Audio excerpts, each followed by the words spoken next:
Роден съм в едно русенско село през далечната вече 1960 година. Един човек сам да се опитва, винаги трябва някой да му помогне.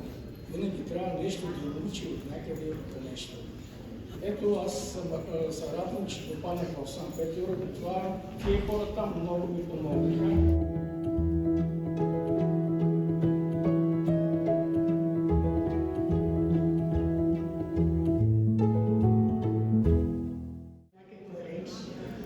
Моята история ще бъде по-кратка, защото аз рисувам само 3 години. Изобщо никога не се оставя, че ще започна да рисувам. Това ми е третата изложба. Много интересен процес рисуването. За мен рисуването е като четенето на книгата. И по-рано го бях казала, защото да тръгнеш да четеш една книга, избираш да бъде малка, голяма, нали, на каква тема. По същия начин е и с рисуването.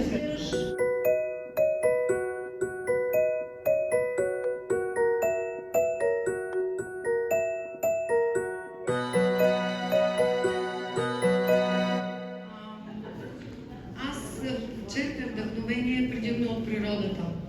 Страшно много обичам гората, която ми дава една хармония, една духовност. И също така, като набавянка, много обичам и морето.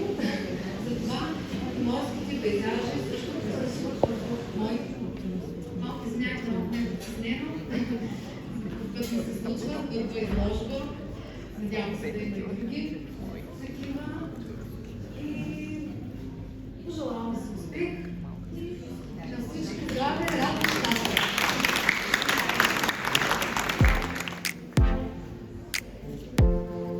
Първо искам да благодаря на всички, че уважихте нашето мероприятие.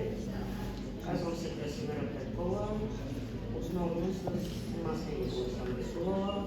До последните години реших да разработвам една малко позната техника с епоксидна смола. И разбирам, че в нейните картини формата и цветът се освобождават от конкретиката и отварят пространство за лична интерпретация и емоционално преживяване. Още повече за вашите емоционални преживявания, които пресъздават от картините за споделение. Здравейте! Много ми е приятно и много се радвам да видя всички тук. За мен рисуването по принцип е едно спасение. Когато стига да рисувам, аз се изолирам от външния шум, от света, от хората и от тревогата като цяло. И аз изразявам моите емоции на хартия и на платното. Много обичам да рисувам цветно, както виждате, картините са доста цветни и доста закачливи и си имат собствен характер. И при мен най-важното е да има много цвят. Искам да благодаря на всички дошли тук при нас, за да ни уважите и съм сигурна, че това ще стане един доста топъл спомен в сърцата на всички. И благодаря пак.